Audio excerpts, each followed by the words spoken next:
Bom, gostaria de agradecer aí as apresentações feitas pelos autores. Vou passar direto para a nossa banca, né? Fiquem à vontade para arguir e vamos seguir aí trabalho por trabalho. Vocês da banca que definem aí a ordem e a prioridade de cada um. Obrigado mais uma vez. Posso começar, gente, se vocês permitirem. Bom, Eric, parabéns pelo trabalho. Eu fiquei com uma dúvida, quer dizer, você comentou o uso de 2 datasets, né, no seu texto, na sua apresentação, mas na avaliação com os usuários, você também chegou a considerar os 2 datasets ou somente o dataset das eleições brasileiras? Bom, eu usei os 2. Quando fui fazer a avaliação com os 2, eu passei mensagens dos 2 datasets para que eles pudessem olhar, né, uma parte, né, um grupo pôde olhar ali as respostas, né, as explicações para os datasets, então para ambas as mensagens estavam ali, e o outro grupo só recebeu para classificar se aquela mensagem ele achava que aquela mensagem era uma mensagem de bot ou uma mensagem descrita por um humano. E você analisou os resultados separadamente para cada dataset ou considerou tudo? Não, eu coloquei tudo junto. De um conjunto só. Obrigada, Eric. Parabéns. Obrigado.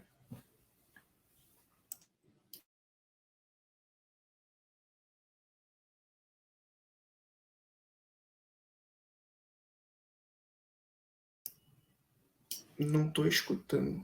Eu não estou ouvindo a Graça também, Graça. Eu também não estou ouvindo. Talvez possa passar para outro... Deixa eu aproveitar, então, enquanto a Graça está tendo problemas técnicos. Uma pergunta... Alô. Uma dúvida que eu fiquei, o Eric, no trabalho é o seguinte: você, quando está apresentando os datasets, apresenta a Primavera Árabe e o das eleições de 2018, né? E aí, em um determinado momento do teu texto, você fala como em cada dataset desse você consegue identificar o que era bot ou não. No caso do Primavera Árabe já veio com os labels e do outro você utilizou lá uma ferramenta para definir a probabilidade de ser bot ou não. Depois, no seu texto, você mostra como no teu trabalho você pegou a árvore de decisão para transformar isso num user guide para os usuários, né? Então, a minha dúvida ficou um pouco nesse meio do caminho, se o teu trabalho usou a classificação que já existia para definir as regras do que seria um bot ou não, ou se você definiu essas regras e aí você usou esses outros datasets para validar as regras que você criou. Bom, no caso do meu trabalho, a gente não estava buscando definir o que era bot, e sim o que era um padrão de mensagem de um bot ou não. Então, a classificação, se era bot ou não, a gente pegava de outro lugar. Por exemplo, Primavera Árabe, o dataset já era classificado, e para as eleições a gente usou uma outra ferramenta para classificar essas mensagens dos usuários.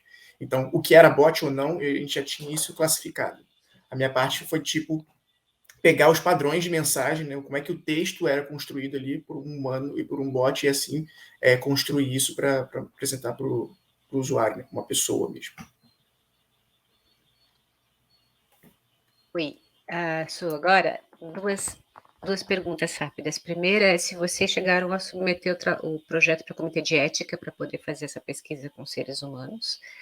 E segundo, o problema de interação com bot é um dos problemas, né, que vocês trataram, eu sei, mas relativamente a fake news, por exemplo, e a busca por informações nas redes sociais. Mas outro problema é que muitas vezes o bot não necessariamente... A mensagem, apesar de não ser de bot, ela tem todo um padrão, né, fake mesmo, padrão produzidos por especialistas para enganar os usuários, né? Então, tem todos esses, tem muitas das características que vocês identificaram. Então, eu queria saber se vocês, nesse novo projeto que está aí derivando, né, que está sendo aplicada a sua técnica, se vocês estão usando isso para outras mensagens que não de bot.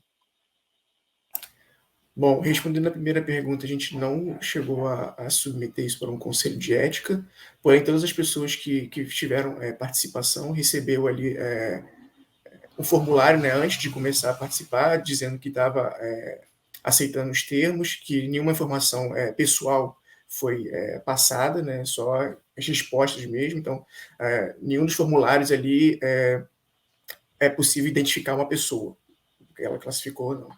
Sobre a segunda, sim, já tem trabalhos, por exemplo, um projeto de pesquisa, projeto de extensão pela UFRJ, que tem de levar essa construção, né, esse processo, para buscar, por exemplo, fake news para a Covid e para outros assuntos também. Então, esse já é um processo que já está caminhando para outras esferas, né, então, para outros assuntos. Nesse momento, a gente só fez para questão política, né, mas isso a gente pode, como é apresentado ali, é um processo que ele pode ser trocado no meio. Tá, desculpa interromper por causa do tempo. Sim, você colocou no texto e também você comentou, observou na sua apresentação a respeito do Covid. Então, tá bom. Eu vou só passar para o próximo, depois, se tiver tempo, eu faço mais uma rodada. Tá ok. Bom, Eric, eu vou fazer uma pergunta bem rápida aqui. Eu vi na sua apresentação uma coisa muito importante. Você colocou como limitações, né, a questão do escopo, né, que, claro, essa questão de bot hoje é usado para tudo. Então, seria muito difícil você estabelecer um padrão, né? Então, achei legal você colocar isso. Mas você colocou também sobre os participantes, né? E aí eu queria fazer uma pergunta só sobre esse aspecto aí, sobre como é que ficou a distribuição dos participantes, se eu não me engano, 47 pessoas, né?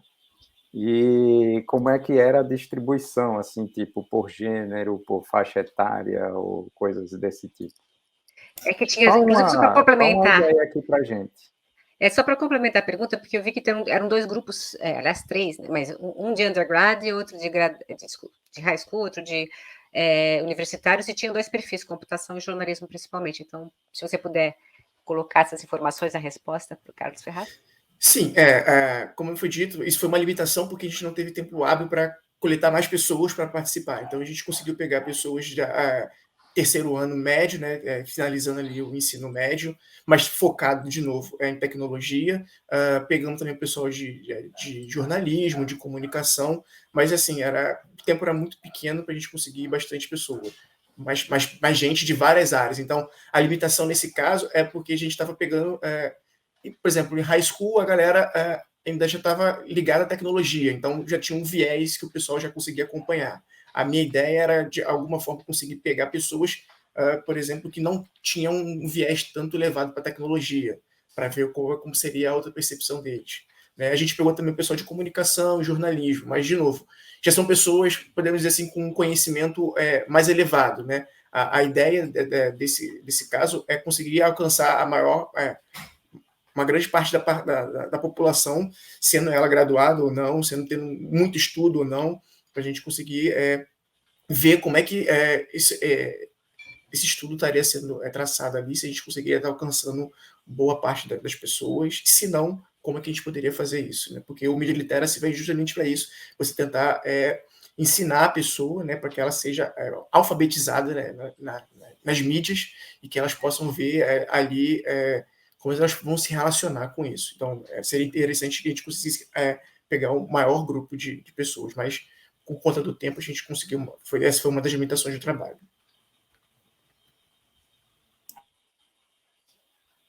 Ok. Acho que podemos ir para o próximo. Já que eu estou com o microfone aberto, posso fazer a próxima pergunta. Acho que é Mariana, né?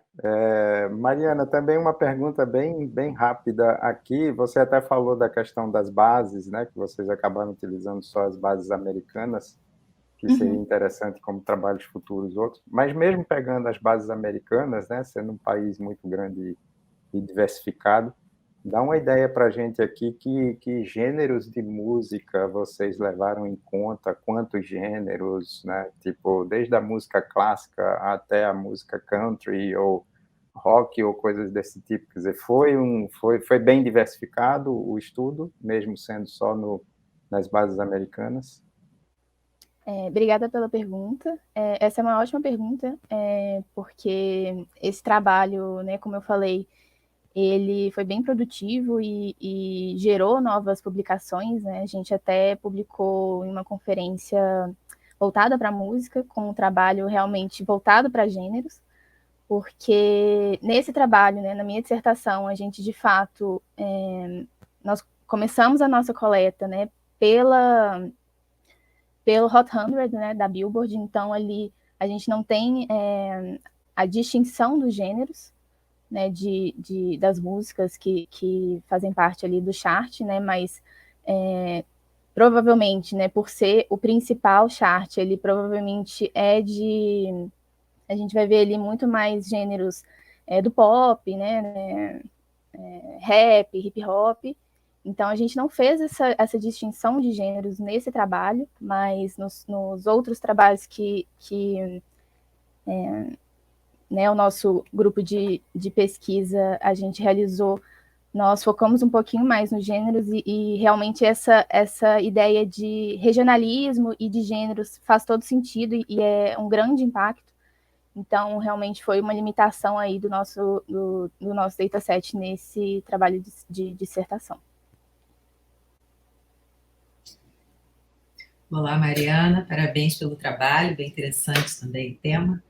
Eu tenho uma dúvida, se existe alguma definição formal do que é uma hit song e qual foi a definição que vocês usaram no trabalho? E uma outra pergunta sobre a questão mais quantitativa, né, da avaliação da sua proposta. Quer dizer, no texto você faz uma discussão mais teórica, digamos assim, né, qualitativa. Então, a minha dúvida é se o seu modelo, né, de machine learning você avaliou métricas de desempenho e qual o resultado mais quantitativo, né, que você poderia comentar. Obrigada, Débora, pela pergunta.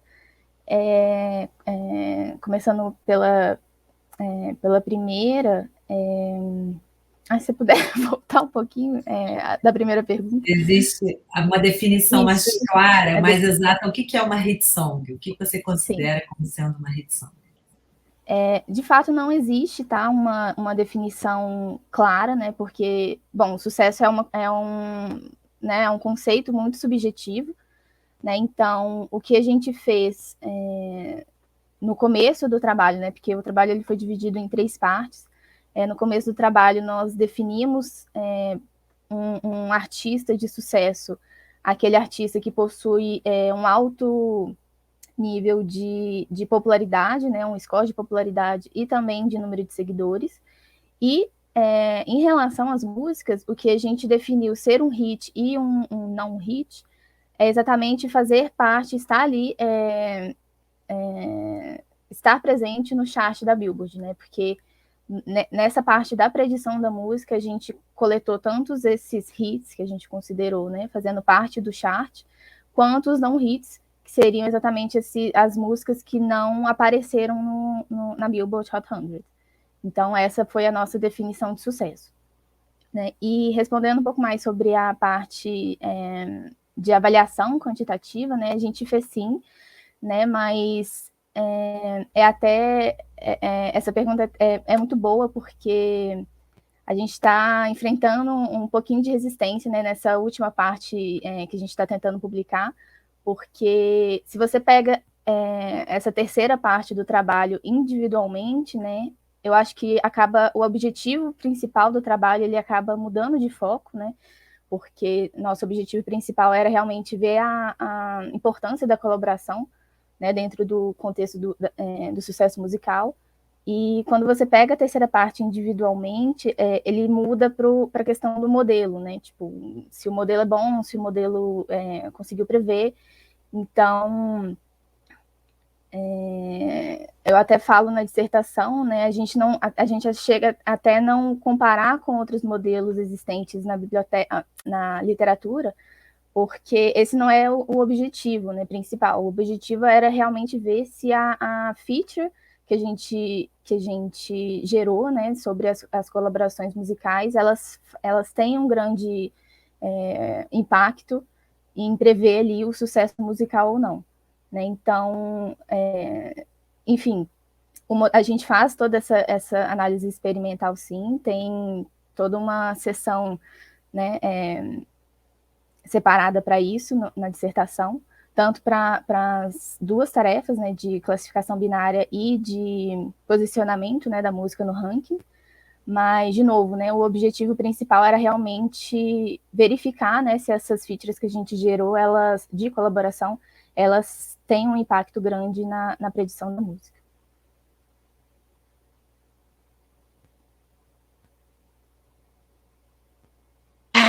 Mudo, obrigada, Mariana. Duas observações ou perguntas rápidas. Primeiro, eu vi no seu texto que você tem, vou direto, você tem um Best Paper at DSW 2021, 2021. Você pode me dizer o que é, porque eu não sei o que é ali, não está referenciado? Na verdade, é um workshop, né, de dataset que a gente participou esse ano. É que não tem a referência, eu não consegui casar com as várias referências que você tem, as citações que você tem ali do grupo de vocês. Então é um dataset, porque tinha mesmo um dataset workshop em algum lugar lá, tá? É do SPBD? Isso. Ah, exatamente. tá. Então seria a referência 20 ali, é que tá faltando. Eu não queria saber porque eu estava funcionando. Bom, em relação à parte em relação à colaboração em si, que eu queria só destacar, se vocês pudessem explicar um pouco melhor para eu. Qual que é o impacto? Como é que vocês estão medindo, em termos dos seus modelos, as colaborações que vocês identificam em relação a compositores, por exemplo, ou às pessoas que estão ouvindo? Vocês têm essa diferenciação? Como é que funciona? Vocês têm pesos diferentes? Como é que vocês fizeram isso? Obrigada pela pergunta. Não, a gente não faz essa diferenciação, né? Porque, bom, os dados que a gente recebe do Spotify, eles não têm essa diferenciação. A gente tem apenas os artistas, né? Que a gente interpreta como sendo as pessoas que fizeram parte enfim, da colaboração, né? Da música.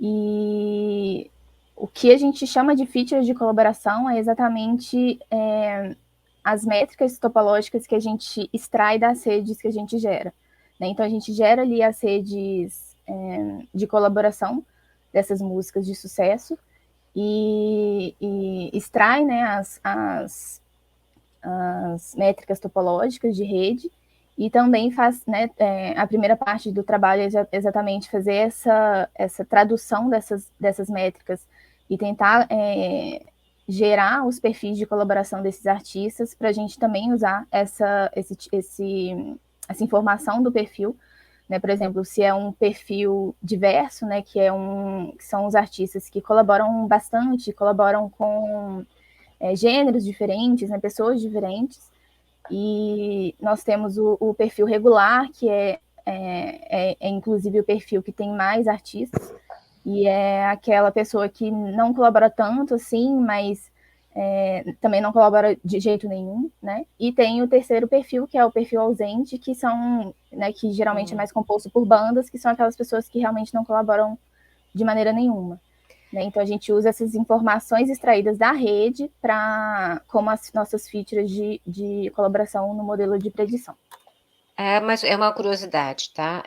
Vocês chegaram a verificar, extrair de outros dados, de outras plataformas, informações sobre os artistas propriamente dito, por exemplo, o próprio gênero do artista, se é mulher ou homem, se é de que país, que idade, etc e tal, quer dizer, porque vocês não conseguem essas informações, eu entendi no seu dataset automaticamente. Vocês expandiram o dataset para ter essas informações, para poder fazer um perfil desse tipo, colocar esses atributos aí essas características no seu dataset? Não chegamos, tá? Mas realmente é uma sugestão muito boa, né? Eu acho que o problema está em realmente encontrar esses dados disponíveis, né? Porque... desculpa, eu... Não, tudo bem. Eu acredito que isso não seja menos difícil do que você... Bom, tudo bem, aí eu deixo para vocês brincarem, vocês trabalharem sério. Tá bom, eu posso passar a palavra, então, obrigada. Obrigada. Também acho que é uma boa ideia, modéstia à parte. Dá uma olhada lá. Próximo aí? Eu acho que eu vou passar já para o próximo, para o Iago, por causa do tempo, né? A gente está com o tempo bem avançado. Então, Iago, eu tinha uma pergunta, porque no seu trabalho você usa aquela projeção que me fugiu o nome agora. QRP, retangular. Isso. E aí, o que acontece? Então, você acaba olhando a questão, né, das distorções conforme as bandas para isso impactar na tua velocidade lá de codificação. Mas tem surgido alguns formatos diferentes, em particular o Google tem apostado muito naquele formato dele lá, que eu acho que é o equiangular, CubeMap, né? Uhum. Como vocês estão vendo, assim, no caso do trabalho de vocês, esses outros formatos que estão assim tentando aparecer e tentando tomar aí, né, como formato mais utilizado e o que isso implicaria no trabalho de vocês? Então, é uma ótima observação, porque essa parte de projeção é uma outra área de pesquisa que também tem muita gente trabalhando com isso, né? Que, idealmente, quanto menos distorções tu tiver, melhor é o desempenho da codificação, porque tu tem menos artefatos, né?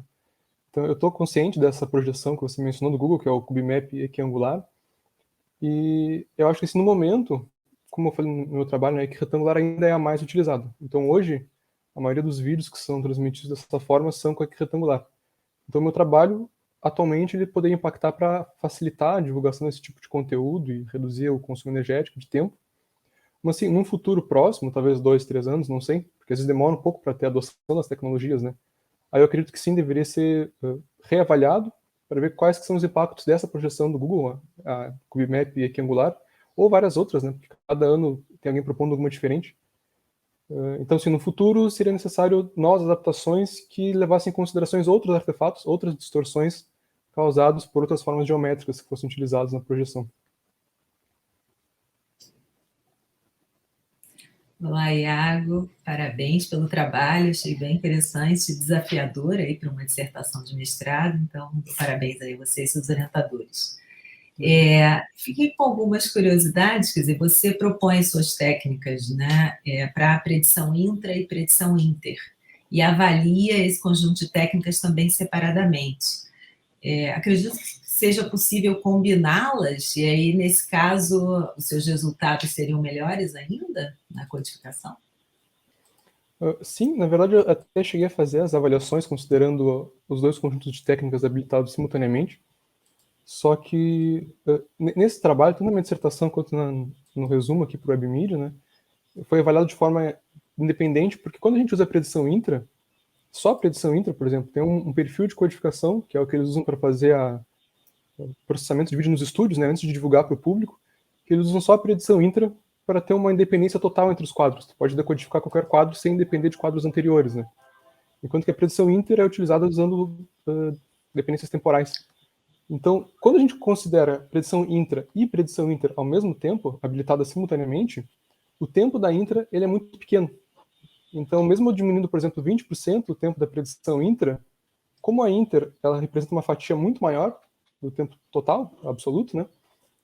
Aquela redução de tempo que eu tive na intra não vai ser tão significativa quando a predição interquadros estiver habilitada ao mesmo tempo.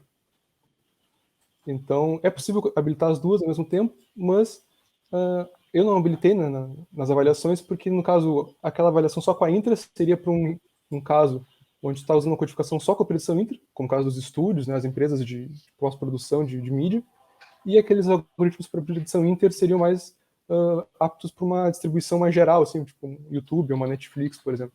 Sim, melhoraria o desempenho, mas juntos, uma delas passaria a dominar a outra. Então não ia ter um aumento muito significativo.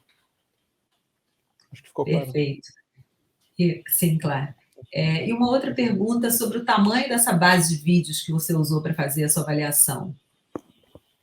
Quantos vídeos? As avaliações, aquelas condições comuns de teste que você citei, é um documento que inclui tanto um dataset de vídeos, quanto uma série de guidelines que especificam os parâmetros, uma série de configurações lá que devem ser utilizadas. Né? Então, as CDCs completas, para vídeos 360, ela tem 14 vídeos, se não estou enganado. E desses 14 vídeos tem 3 resoluções, que é 4K, 6K e 8K.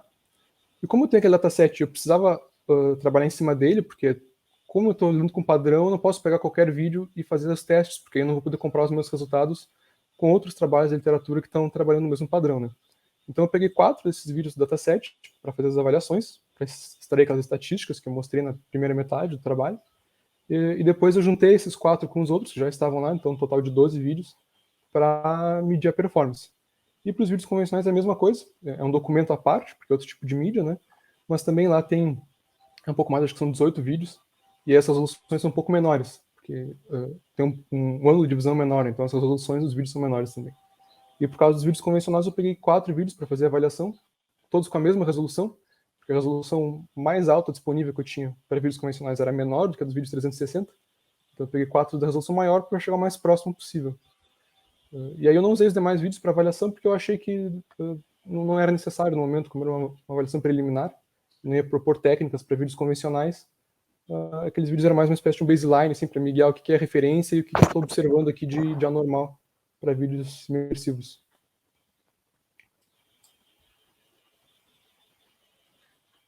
Oi, Iago, obrigada.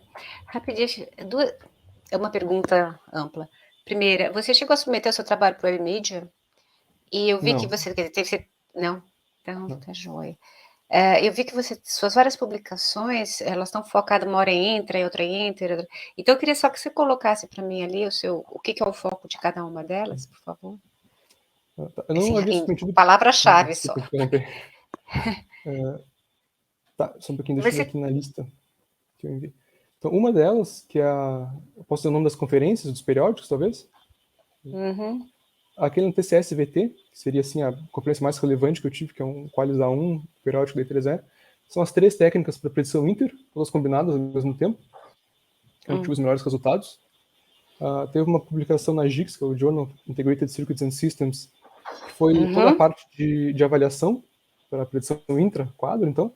Então eu tenho um periódico para inter e um periódico para intra. E depois nas conferências... Não, tá bom. Tá.